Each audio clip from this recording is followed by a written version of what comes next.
estimados colegas, bienvenidos a la parte 3 del curso Comprensión Lectora, Nombramiento y Ascenso. Continuando con las estrategias, previamente, si ya hemos suprimido y hemos seleccionado, pues de lo que hemos seleccionado, podemos generalizar o reemplazar la información por una palabra o una frase. Esta palabra o frase va a ser un hiperónimo. ¿Qué es un hiperónimo? Es el término que abarca otros términos. Estos términos incluidos se llaman hipónimos.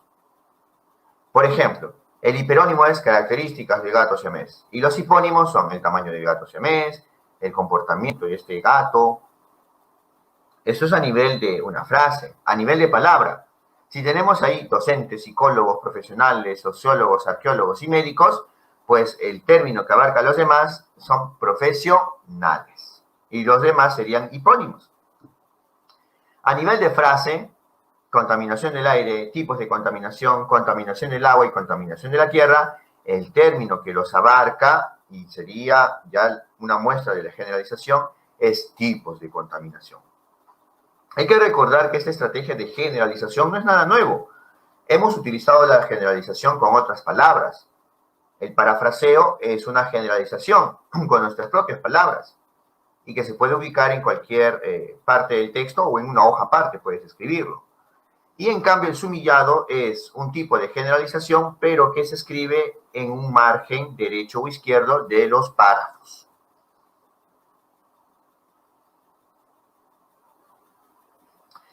Por otro lado tenemos la construcción. Y con la construcción, ¿qué diferencia hay entre la construcción y la generalización? La generalización trabaja con hiperónimos e hipónimos. En cambio, en la construcción, tú no tienes esa regla. Tú te basas en la consecuencia y la conclusión. En este caso, en un texto narrativo, vamos a avanzarnos por la expresión, ¿no?, que hay acerca de los hechos. Hecho 1, hecho 2, hecho 3, principal, consecuencia y conclusión.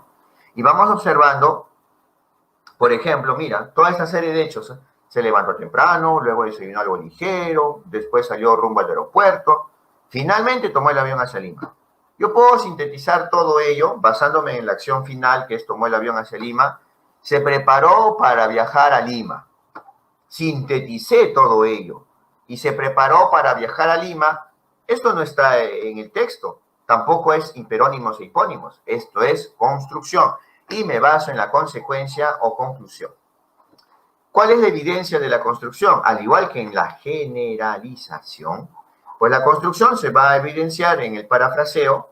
Ojo, parafraseo que ya sabemos que es escribir con nuestras propias palabras lo que está en el texto, o mediante el sumillado, que es escribir en el margen izquierdo o derecho de los párrafos.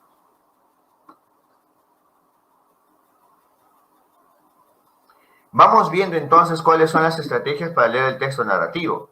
En un texto narrativo nosotros nos vamos a centrar ¿en qué? Nos vamos a centrar en encontrar los personajes principales y sus respectivas acciones principales. Además que vamos a resaltar las acciones finales o consecuencias. Y por otro lado vamos a dejar de lado detalles, descripciones, incisos y acciones de proceso. Además vamos a encontrar los elementos comunes mediante las palabras clave de cada uno de los párrafos, para encontrar la progresión temática. Es decir, esta progresión temática que en el texto narrativo recibe el nombre de progresión narrativa. Y este primer resaltado se llama skimming. Tenemos que centrarnos en el skimming, un primer resaltado de todo el texto. Estos dos primeros pasos o dos primeras estrategias se refieren ¿a qué? A leer el texto y subrayarlo. Los otros tres tienen que ver ya ¿con qué? Con la resolución de preguntas de alternativa múltiple. Vamos a leer las preguntas y marcar las palabras clave de la pregunta. Y además vamos a ver las alternativas y subrayar sus palabras clave. Pero ojo, las palabras clave de las alternativas son palabras diferentes, ¿ya? Son palabras que permiten identificar una alternativa. Para ello, para descartar de forma correcta, vamos a regresar al texto. Si se trata de una pregunta que está ubicada en algún párrafo, hacemos una segunda lectura del párrafo o nos fijamos simplemente lo que hemos resaltado y para ello vamos a utilizar el scanning. Finalmente vamos a descartar y marcar la respuesta correcta. Por ejemplo, en el texto 1 María, nos vamos a fijar que María estaba jugando con su pelota roja. Y de repente la pelota pegó en una de las ventanas y el vidrio se rompió. Solamente eso es lo importante. He dejado de lado los detalles, he dejado de lado alguna información irrelevante porque me he centrado en María y sus acciones.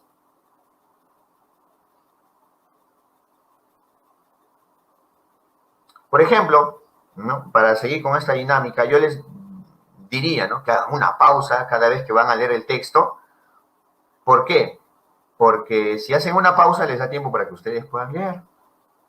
Pero yo sí, de una vez voy con las estrategias. Ya subrayé a los personajes, ¿se han dado cuenta? He subrayado a María, Pedro y Juanito y también a la directora. Y los he subrayado porque participan de acciones. Pero si yo resaltaría, me quedaría con María rebotaba una pelota, Pedro jugaba con unos muñecos y Juanito construía unas torres de arena con sus potes playeros. Pero llegó la directora y les decomisó tanto la pelota de María, los muñecos de Pedro y los potes playeros de Juanito. Pero eso, ahí, si me quedo ahí, estaría mal, porque el resaltado va a ser muy extenso, tanto como el texto. Acá voy a utilizar mi estrategia ¿de qué? De construcción. ¿Por qué? Primero voy a generalizar. María, Pedro y Juanito, ¿qué son? Si estaban en un jardín y hay una directora, ¿son estudiantes o son niños? Los niños jugaban, porque jugaba barca, rebotaba una pelota, construía torres. Los niños jugaban ¿con qué? ¿Y cómo generalizo? Pelota, muñecos y potes playeros. Pues yo generalizo con la palabra juguetes. Entonces, mira, estoy aplicando la generalización. Los niños jugaban con sus juguetes, pero llegó la directora y se los decomisó. Punto. He utilizado supresión, selección y hoy día he estrenado mi estrategia de generalización.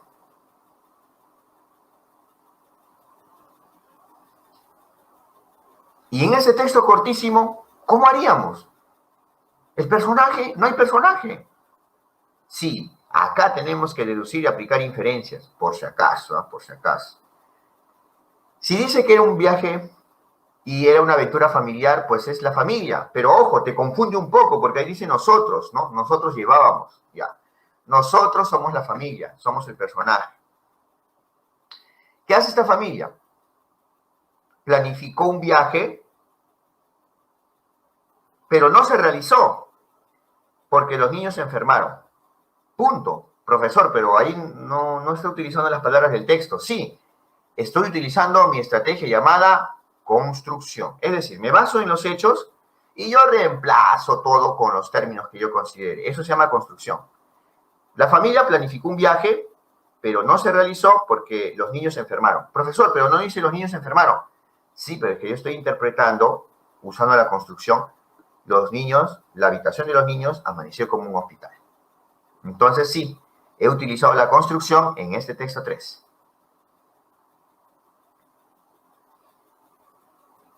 Y finalmente les he dejado uno de los textos más difíciles. ¿Por qué es uno de los textos más difíciles? Porque, a ver, ubiquen su personaje. Su personaje sería la gran fiesta de 15 años. ¿Se han dado cuenta que en algunos textos, ya un poco más complejos, los personajes no son tan evidentes? Como en el caso de María, la directora. Vamos a ver que toda la primera oración, la segunda, hasta la tercera oración, esas oraciones, te dan detalles. Sí, se va a realizar una fiesta de 15 años, pero ¿qué es lo que pasa? ¿Quién es el personaje principal? Todo el mundo vio por televisión cómo el padre de la quinceañera salía detenido y enmarrocado. O sea que el padre de la quinceañera salía detenido y enmarrocado. Esa es la información principal, el hecho principal. Porque al ser detenido el padre de la quinceañera, pues se ve alterado la fiesta de 15 años. Entonces, eso es lo que yo resaltaría. Ya lo demás quedaría en deducción del lector.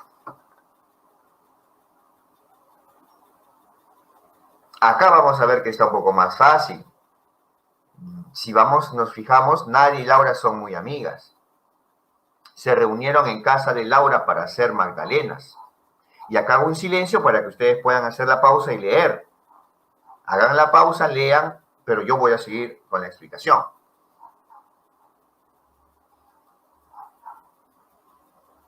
Nari y Laura se reunieron en casa de Laura para hacer magdalenas. Solo consiguieron unas bolas corriosas.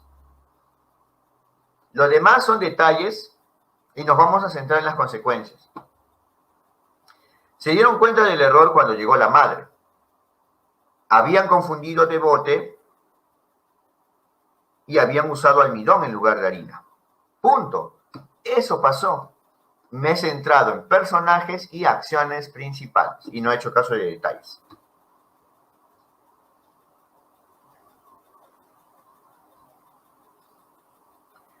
Un pobre muy necesitado fue a pedir limosna a la casa del pobre más rico de la ciudad. Ajá, ya, tengo ahí mis personajes. Y se van a dar cuenta que los diálogos nos confunden. Los diálogos también es un elemento muy importante en el texto narrativo. Pero yo voy viendo. El dueño de la casa, el hombre más rico de la ciudad, mejor dicho, por utilizar las palabras del texto, dijo, no has comido nada en todo el día, traednos algo para comer, o criados, traednos algo para comer. El hombre no vio criado alguno. Resaltaría, come hombre, come. ¿Qué te parece este pan? Y al final vemos cómo el pobre se da cuenta, porque todo es un engaño y le sigue el juego ya, ¿no? Le dice, puedes estar seguro de que no he comido en toda mi vida un pan tan blanco y sabroso. Es decir, he tratado de eliminar los detalles, las palabras que no son importantes, y me he centrado en mi personaje principal y qué es lo que va diciendo. ¿Por qué es un poco más complejo que los demás textos? Porque está en forma de diálogo. Y en los diálogos tenemos que seleccionar cuál es el hilo del diálogo, es decir, lo que se va mencionando y es continuamente desarrollado a lo largo de estos diálogos. ¿Sí? Muy bien.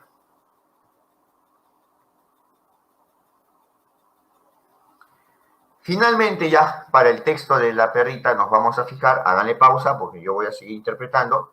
En el texto de la perrita nos vamos a fijar lo siguiente.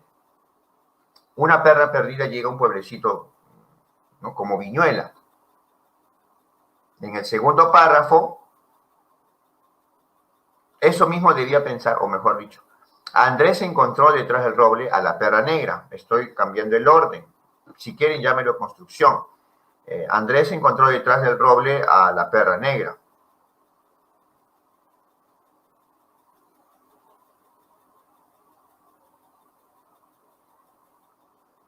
Y para esto ya vamos a fijarnos que todos son detalles, ¿no? Que sus ojos, que no se había equivocado. A ver, vamos con la siguiente parte del texto.